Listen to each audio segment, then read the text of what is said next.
What's up sa inyo mga tamad? O ikaw, bakit hindi ka ba tamad?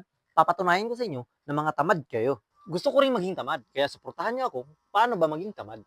Sabi nga ni Bill Gates, I will always choose a lazy person to do a difficult job because they will find an easy way to do it.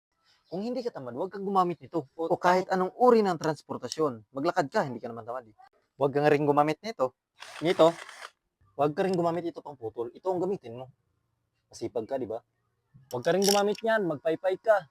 Huwag ka rin gumamit nito, i-drawing mo na lang.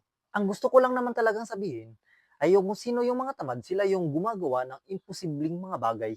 Dahil ayaw nga nila na gumawa sa Komplikadong paraan. gusto nila yung madali. Katulad mo. Kaya nga tayo gumagawa ng mga produkto na nagpapadali sa mga buhay ng mga tao. Dahil pangarap ko rin ang maging tamad. Dahil gusto kong gumawa ng mga bagay na para sa mga tamad. Hindi naman talaga masama ang maging tamad, di ba? Kung gagamitin lang natin ito sa tama. Ako ba tinutukoy mo?